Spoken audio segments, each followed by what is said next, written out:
care about current affairs, it's on the Oshow. And when you want to get clear what's going on here, it's on the Oshow. If you like to stay in the know, tune yourself into the Oshow. It's the Oshow. Laura Babcock. Welcome to the Oshow, Canada's current affairs show with strong opinions. I'm your host, Laura Babcock. But what you're really here to see on this hallowed eve is the scandal panel, because wow, has Doug Ford made living in Ontario somehow even scarier. He has decided that the worth of all of our votes is $200. $200 that could go to, I don't know, healthcare, homelessness, ODSP, autism families, doctors coming to our province. You know, we have a number of priorities. Don't even get me started on education. But no, instead, our premier decides that the best way to proceed is not to take that $3 billion and put it into moving any of these problems along, even fixing a couple of these crises.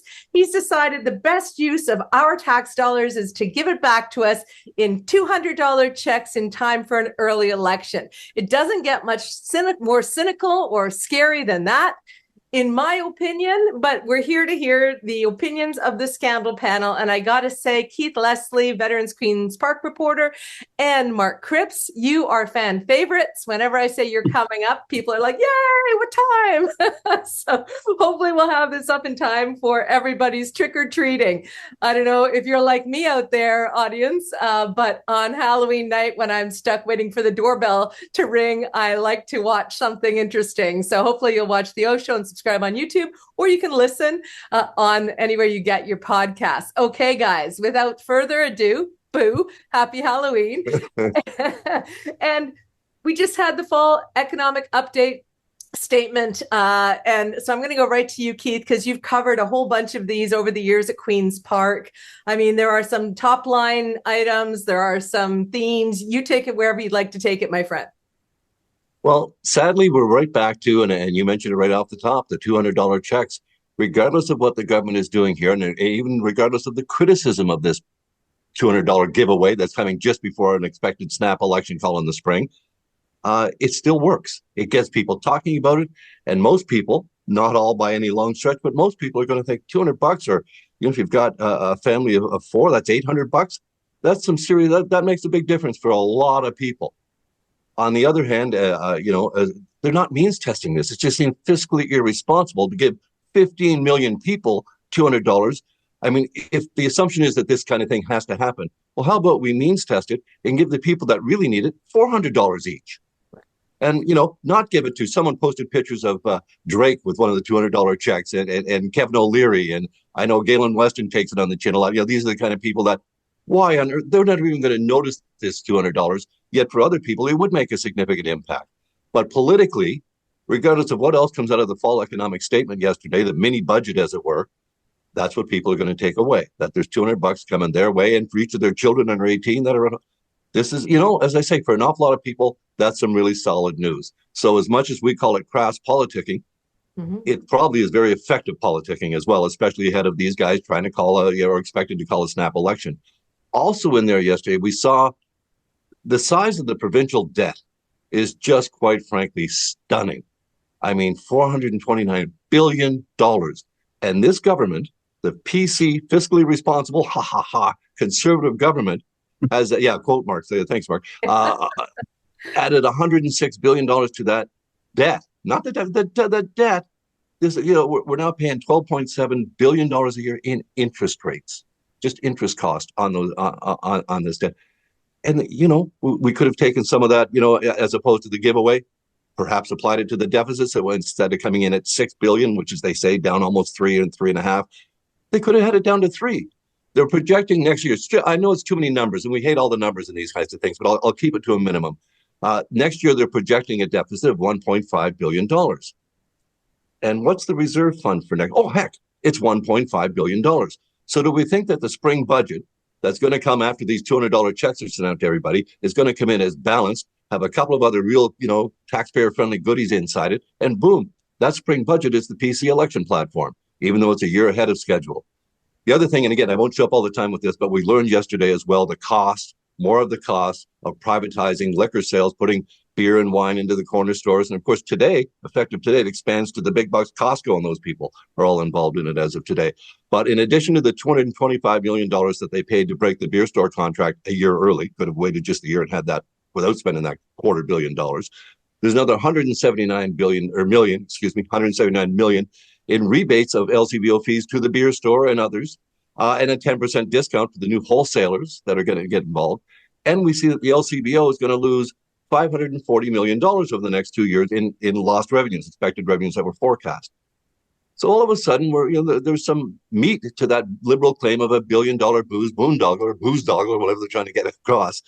It's a hell of a lot of money. So we got real figures on that in the fall economic statement, and I think that's important. But again, all of that pretty much, and the government, by the way, says that the losses for this year at the LCBO are 100 million of them they're blaming on the strike. But, oh, darn. It's just so convenient. Although the finance minister, to his credit, he's very smooth, Mr. Bethlen Falvey, and he said, no, we signed a deal. Both sides agreed to this deal. So at least he came back. But the government itself in its statements is saying, the strike cost us $102 million in revenue. Well, never apologize for bringing facts to the conversation, Keith. That's why you're here. You're a true journalist. There aren't a lot of them left anymore in this world. You're retired now, of course, but you still bring the details, which are important. I mean, when I, and I'll show our viewers, if you're listening to the audio pod, you'll miss this. But when I looked up the $200, the amount of headlines just announcing the giveaway across all media platforms with no scrutiny, no juxtaposition to the ballooning debt and deficit or any of the fiscal problems, just, hey, you're getting $200. I mean, I want to give a shout out to a panelist, Matt Gurney, that I do a panel with on Newstalk 1010 on Monday mornings. And he put out, and he said on the air when we discussed it, he said, he put out an article, and I'll show our viewers here where they can get it, that it's not leadership to do this. Like, it's just not leadership. And I see you nodding your head emphatically, Mark. Take it away. Yeah, I read that article too, and he really hit the nail on the head. Like, Doug Ford is not a good leader for this province. He's a good politician. Yep. He's good at the populist game. And if that's all it takes to get a majority government in this province, I fear for the future. I warn anybody who is going to need help in the coming years to make alternative plans, because nothing this government does is meant to improve the system for all. The irony of the $200 checks, and don't forget, this isn't the first time the government handed out $200 checks back to parents of kids in school before. So they're good at this game. They like this little handout game. That was back in 2020, I believe. Lecce announced that. But the irony of it all is it comes at a time when we continue to hear in the legislature, Ford railing about the carbon tax and carbon bonding and all that stuff. And yet, families are getting, thousands of dollars back. 90% of, I think, 1 in 8 or 1 in 9 families are getting, thousands of dollars back in carbon rebates, but they're bad. Just remember, those are bad. Those ones are bad. That money's bad, even though that will help to do all the things that Doug said his $200 check will do, like buy someone a coat or pay off a credit card bill or all this stuff. But Doug check's good. Trudeau check's bad. We just have to make sure we got that, just so we have it clear. I want your audience and all your viewers and listeners to realize that this is the world we live in, where Doug check's good, Trudeau check's bad. So I as someone who worked in government for 8 years and spent a lot of time in the pre-budget planning and the pre-lockup, and someone who knocked on tens of thousands of doors during my time there, and hearing this refrain at the door about debt and deficit. You guys running up debt, you're running up deficit, you're running up debt, deficit. Hearing it in Queen's Park in question period, howls and scowls about debt and deficit. And yet here we are with a government that has spent more money, has put this province in a larger debt, is running up higher deficits. And, I go back to there was a bit that Minister Bethenfalvy back in June, I think he was speaking to the Economic Club. And he said, Ontario doesn't have a revenue problem, it has a spending problem. And yet, here we are today on the precipice of a snap election. And I get it, right? Like, I mean, I think we all see through, and I hope everybody sees through the bullshit that is going on right now. But it's disappointing for me because I still believe in fiscal responsibility. And that's as a middle of the political spectrum kind of person. I believe in that because I believe that we need to use the money that we have to invest in people. And right now, the only thing that this government's investing in is legacy projects. So we have $2 billion to give to a private spa in Austria. We have $1 billion to shut down the science center. We have $8 billion that we almost gave away to developers, right? But we have no money for poverty. We have no money. Think about how this could have gone to a basic income pilot. They could have, like, good public policy. Why don't we? What happened to the days of good public policy that made a brighter future for all, that floats all boats? Right now, the only boats that are floating are the people that are closest to the premier. And he's running this province like his own personal business, where he's awarding contracts out to those that curry favor with him. And those people know exactly who they are, and they have no shame in what is happening. And that is what's really disappointing about where we're at right now. And this is no Halloween. This is the scariest Halloween ever for Ontario, in my opinion. Oh, okay. So for our viewers who last scandal panel said that they had to break off at about this juncture because it was too depressing, I say to you, grab some of that Halloween candy, whether you're listening to this on Halloween night or in the days subsequent. It's legal to eat that candy for at least a week, and it does not count as calories. It's a Halloween rule. I'm just invoking right now. Grab some candy or grab, some liquid candy, as I'm prone to do, and just stick with us here, because I just want to put this maybe in more of a macro discussion for a second. The populist bullshit that you're talking about, the grifting and the, profiting of Ford's pals, and that disgusting sense of the public good doesn't even matter anymore, and the poor are being stomped on, and people are being treated like crap by a premier who pretends to be a person for the people. That is not just an Ontario phenomenon. Arguably, that is a conservative premiers in other provinces phenomenon. And we have seen some pushback against that elsewhere. And I've had assurances from the Pearson Project in Canada, that's fashioning itself after the Lincoln Project in the US, that it will help with the Ford spring election as well. What we're seeing in Ontario is not just that Doug Ford is inevitable and indomitable. It's about a level of cynicism and a level of absolute degradation of our media and some of our other structures and institutions that allows for this kind of unchecked populist garbage to succeed, as well as it was predicted post-pandemic we would be going through this, right? It's going to be a tough 5 years after the pandemic, and we're going through it. The bright side of that is, gentlemen, is that so many of the themes that we just touched on are worse, obviously, in what we're seeing in the US right now. They're not even being subtle anymore with the Trump campaign, what they would do if they seize power. They're right into creating an oligarchy and being proud of it. So what is also happening is we are seeing a pushback, a push for decency and democracy and supporting institutions and lifting up the middle class. And so I have to believe that while we are still caught in the muck of this populist nonsense with these conservative premiers, remember that cover of Maclean's where they all said that the resistance, right? That was a few years back. I have to believe that we're coming to the other side of it.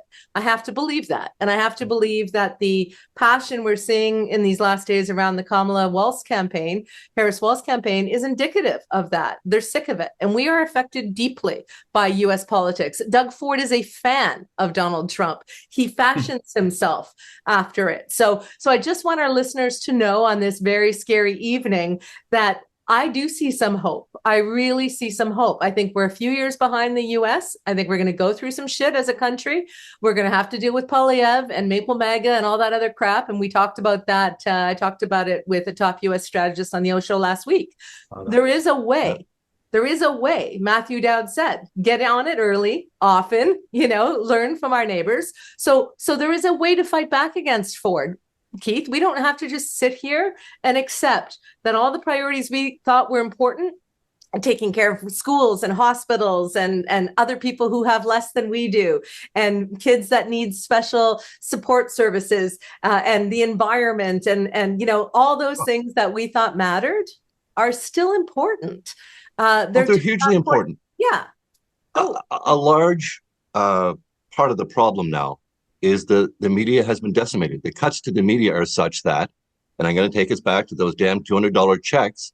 Yeah. But that was the third day of headlines on the $200 checks. They leaked the story a week before. Rob Benzie, the Star, had a great story. We all teed off on it. Everybody ran with it. Then the day before, on Wednesday, the day before, or on Tuesday, right, the day before the fall economic update, Premier Ford himself went out and confirmed all the details of the $200. Got another day of headlines. And then boom, what do we come out of the economic update with? The same thing. We have so few independent media. A lot of our print media now are controlled by, basically, they're owned by a U.S. hedge fund, and a very right-wing one at that. This is not going to help us in our messaging. So we need shows very much like the Oshow. We need, citizen activists. We need people who are engaged. And I think a lot of people are engaged, but we are seeing it's the nastiness of it all that spilled over from the United States that's scaring us. If you think back how strange it seems now, but when McCain was running against Obama, and at a rally, one of McCain's supporters, started questioning Obama's birth and all that kind of stuff. And McCain, the Republican presidential candidate, stopped her dead and said, no, come on now. We don't talk like that. I disagree with this man. I think I'd be a better president, but we don't talk like that about our political opponents. Well, they're not political opponents right now, are they? They're the enemy from within. Yeah. So when that kind of rhetoric is used by presidential candidates, it can't help but spill over into Canada. Right. And it spills over in the sense that the Conservatives and Mr. Poilievre's federal Conservatives seem to be lapping it up and using it as a playbook almost.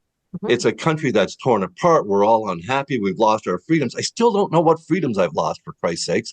I really, really question that. But this message that Canada is broken and the relentless ads, and the fact that the Liberals never counted these ads for a solid year of Poilievre just banging away on this, it's disheartening for all of us. But there is absolute hope.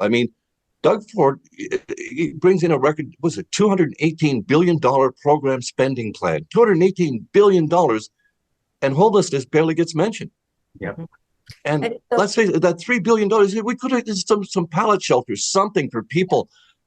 And this is a problem now, and it's finally going to get some provincial traction. It's going to have to, because it's an issue right across the province. Small communities, big towns, cities, it doesn't matter. Homeless encampments are cropping up everywhere.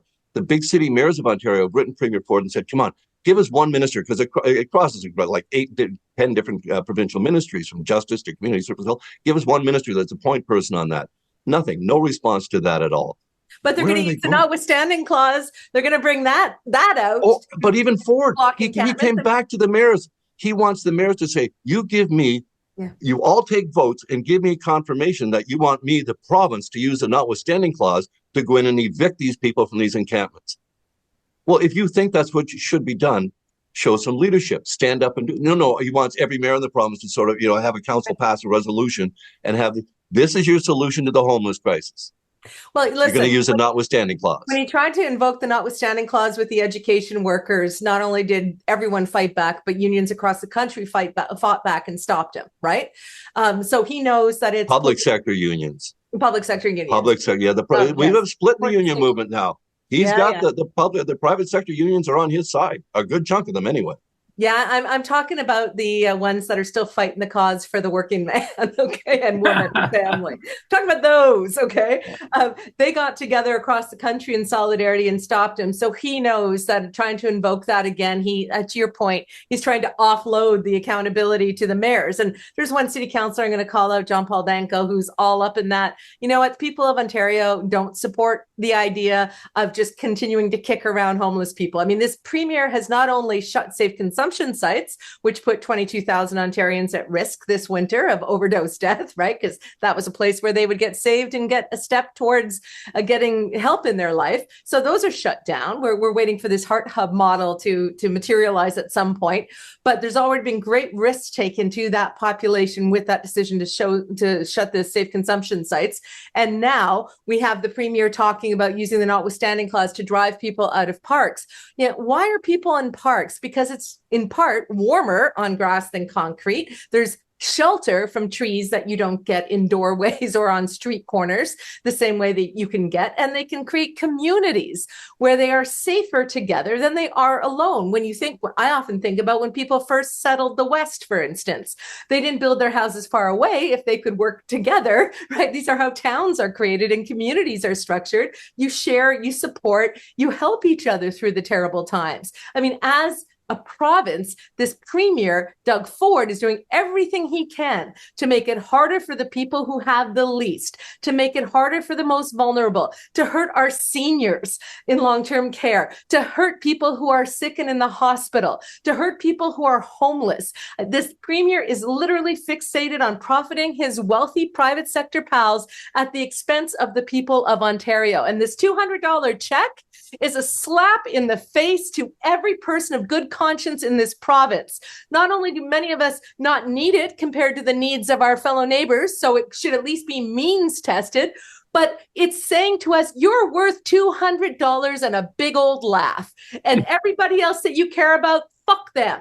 We don't care because they don't pay our bills. They don't put into our coffers as a party. They're not making deals with us on the side or whatever the hell is building those fucking mansions in Muskoka for Ford. So, you know, this $200 thing is not just bad fiscal policy and cynical populism. It is a slap in the face to the people of Ontario who care about seniors and children with autism and people who are sick and people who are homeless. So let's put that on the record. Not only are we not stupid, we are deeply fucking offended by this, Ford, and you're going to hear a lot about it between now and the magical check delivery. End of my rant. Go ahead, Mark. Well, the sad part is that you know who won't get a $200 check? Mm-hmm. All the people living in a homeless encampment. Right. So when you're trying to spread the wealth, you're trying to say, here's some support. You know, anybody who hasn't paid taxes, which is probably most people who live in a homeless encampment, are not going to see. They're the people that need it the most, for crying out loud. Like, you know, I remember a time when governments saw a crisis. And I get it. People, you know, I know journalists and politicos see expert panels and all this stuff as, you know, oh my God, another report. But we aren't even at that point where we're looking to bring together experts to try and figure out how to solve this problem. And that, I think, is where, I don't know what's happened, but like, you know, I remember being involved in a task force on homelessness when I was in government with Minister McMeekin at the time. You know, we brought together experts. We were actually trying to figure this out. The outcome of that ended up later on being the basic income pilot, and we tried these public policy initiatives that were directed at helping people. Mm-hmm. If you can't lift people up from on the ground where they're, you know, like it's so dehumanizing, and it's only getting worse. And I don't know how this ends. Like, how does this have a happy ending? This ends with, you know, a nasty winter, with sub-zero temperatures and a bunch of people dying. Yeah. And then because it didn't happen last year because we had a warm winter, but we're going to get a really cold winter and a bunch of people are going to die. And it's going to be in the news every day. And people are going to start saying, well, you need to do something about that. But does it have to take? And I think a lot of the perception of the public is, well, they're just druggies. They deserve everything they get. They put themselves in that position, right? And that happens a lot with people's mentalities. That's how they kind of overcome their, you know, the good part of their heart that's like, I should help. They're like, well, they're just druggies. You know, they deserve everything they got. You know, and this is kind of like, I worry that, you know, it's going to take a lot of death before anybody acts, or a change in government, because this is embarrassing that we are at a point in time where government is more interested in getting reelected and then because they haven't done anything. The housing file is a fucking disaster. Yeah. Talk to anybody Oh my God! in the development community. They've even He Ford is- came out with they downed their targets in the economic update He yesterday. is the biggest stumbling block to housing development in Canada right now. You can't be right, because he said today, Ford said today, you can't be right, because Ford said today it's the municipalities that are the stumbling block. So you must be wrong. He was right out there blaming them. You know, they're getting in the way of this, that it's not him that he's down to 80,000 housing starts when he needs 125,000 a year for the next day. They're never going to. And this was a signature part of their policy, right? This was a key thing. Until After they screwing up realized the that green belt, you think. Yeah, but until they realized that they couldn't do it, right? Until they realized that we weren't going to let them just exploit the lungs of the GTHA, the fastest growing, as Gil Penalosa told us on the Oshow, the fastest growing part in the Western world. We didn't let him get away with that little scheme to meet his housing targets. And now, because it requires affordable housing to help this province, he's not willing to do the work because he doesn't see the profit in it for him or his pals. I mean, so when you ask, how does this end, Mark, here's a couple of things. On the Ford thing, there is still something called elections in this country. At this point, we're still not into election denialism. So get ready to vote, Ontario. And on the next time I have you guys on, we'll go back around the wicket about whether or not Bonnie has a chance, because Ford's still picking on her and ignoring Merritt, or if Merritt is the solution. Because I know from our conversation with Merritt here on the Oshow a couple of weeks ago, right? They're not looking at any kind of coalition stuff. So the voters are going to have to do it and make sure that Ford doesn't come up the middle between these two parties. So we can get into that as we get closer to this election being dropped. But I want to say we have the power still. And when is there going to be serious people back at the table and serious leaders back in this province? When we elect them, when we demand them, when we do not fall for stupid things like these $200 checks. So that's one thing. We still can vote. We still can raise our voices. To Keith's concern about the lack of media, absolutely brutal. I completely agree. But I've also seen a lot of shows like the Oshow get tons of, we had over 100,000 views and clips just in the last couple of days, guys, on one platform. Congratulations. So, but you know what? It's about the content. You guys, I put out a clip about you guys and you get 30,000 views. So my point is that it's not that people don't care. It's not that they're stupid or too drunk, despite the corner booze that Ford's been trying to ply down our throats. People care. They see their neighbors struggling. They see their parents struggling. They see the economy struggling, and they look at it and they say, this isn't working well. We need to make sure that they are continued to be educated and encouraged to stay engaged and to vote, and to not, because part of the game here, guys, is to get us to throw up our hands and say, fuck it, I can't fix it. It's too big. It's too awful. I'm just going to try to live out my years, right? That's not how the world works. We have to fight for our democracy. And I'm also going to leave us here with a little clip that I haven't run yet. I was planning on waiting until I get back from my trip, but I'm going to include it in this Oshow because Matthew Dowd last week on the Oshow gave advice to Canadians about what we ought to be doing to make sure that it doesn't get to the precipice, teetering on the edge of fascism and the horrible stuff we're seeing in the US. The way to deal with this is don't wait. You have to confront it early. I think the mistakes that were made by a lot of the people in the media, I think people in the Republican Party who are now aghast at it, is that they didn't confront this problem right when it began, and right when it began to flower and seed in the course of this. And so I would say to my Canadian friends who are pro-democracy is don't talk yourselves out of it can't happen here. It won't happen here. We have institutions in place. We're not like that. It happened in America when many of us and many people thought it couldn't happen here. And so the important thing is to confront it as soon as possible. We don't have to get that far. We don't have to catastrophize, but we do have to organize, right? And that's incredibly important. So I know we're on a hard out here on Halloween. We've all got to get to our spooky duties, but I just want to say thank you to you both.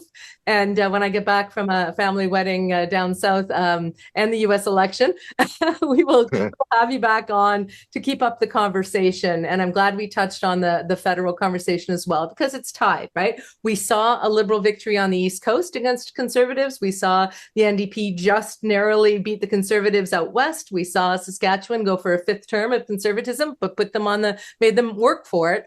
Yeah. There is hope. Any last words, guys, before we sign off on this Halloween?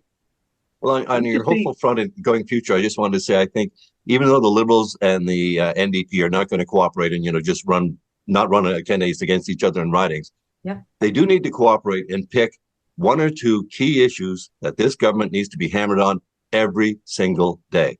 Yeah. And when I see their question period lineups now and I see what they're doing, they've got a lot of issues to get. They haven't had 20 weeks since they could get a crack at these guys. I understand they're anxious. It's too scattered.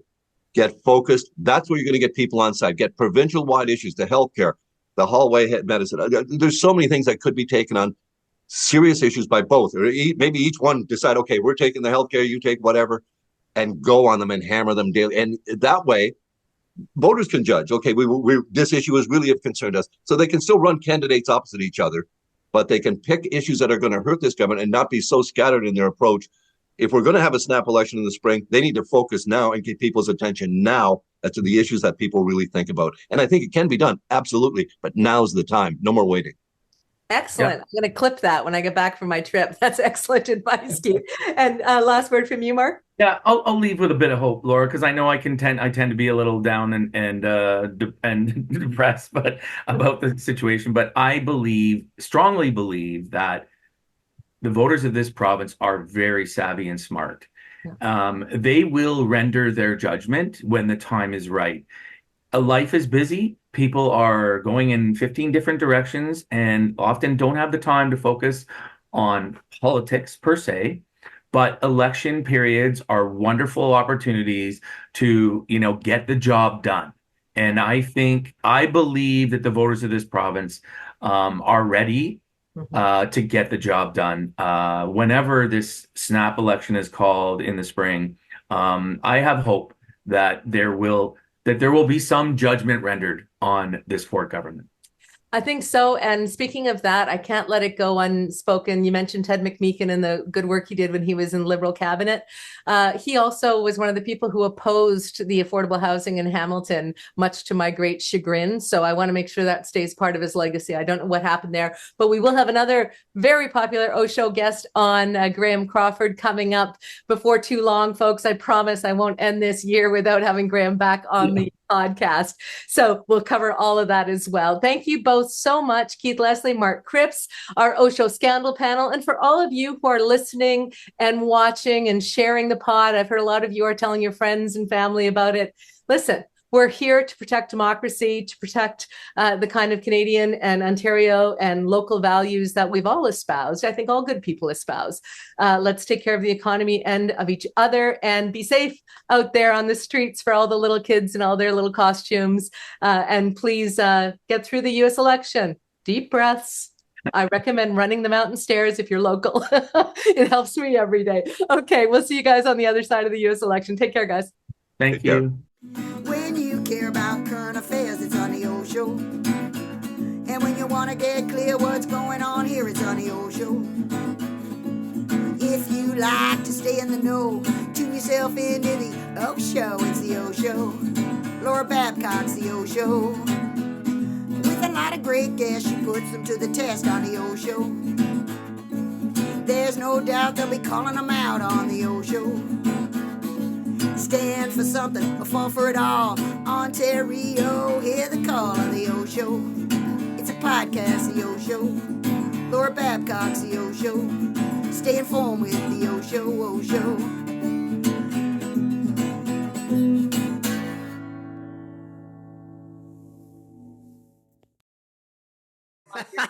Your merch bid.